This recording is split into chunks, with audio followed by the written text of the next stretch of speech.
got another product from BENFEI. We've got a SATA to USB 3.0. This also does Type-C. This is for 3.5-inch and 2.5-inch drives, mainly for 3.5 because it does have dedicated power. However, these are designed for much larger hard drives. This is a 3.5-inch. This is a really old drive. It's from 2011. It's a 2 terabyte Apple Hitachi drive. I've had this thing for years and it still somehow works. I'm not really sure how, but it works. I'm going to show you just plugging it in and turning it on and obviously letting you hear the drive spin up, and then I can show you if there's any data on it. So let's go ahead and open it up right here at the top. Immediately we are presented with the actual main hub. As you can see, we've got our SATA interface, we've got our Type-C and USB cable. You pull that out, boom, you got Type-C. So wide compatibility. This allows you to test 3.5-inch drives without having to worry about buying a whole caddy, taking it in, taking it out, all that fun stuff. This would be really good for IT work.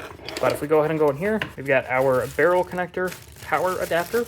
Barrel connector, power adapter, I've always called them barrel connectors, but here's our power supply. It's about 12 volts and 2 amps, so it's about 24 watts, just enough to power a hard drive. And all you gotta do is look in the back, plug this in, and boom, you've got it right here. I also do want to point out BENFEI does come with an 18-month warranty. Most of their products, I'm pretty sure it's like the majority of them. And they obviously have a little setup guide here, how to plug it in. And it obviously won't kick on until you actually plug it into something. But yeah, that's the product. I'm gonna go ahead and plug this into that hard drive I showed you earlier, and then I'll let you hear it spin up, and then I'll plug it in and just see if I can actually read the data off it. All right, so I got it plugged in down below. I don't have an LED just yet, but it's probably because it's not plugged in anything. So what we're gonna do is just go ahead and plug it into the drive.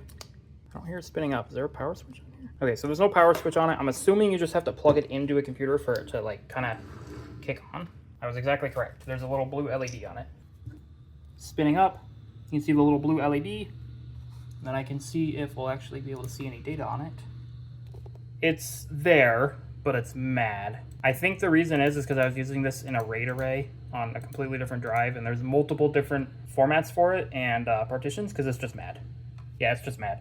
But it works, and the data would be readable if there was only one partition. I think I was using this in like a little WDMI store or something, so that's probably why the data's not working. But if you guys want to check this out, there will be a link right here in the corner or in the description below.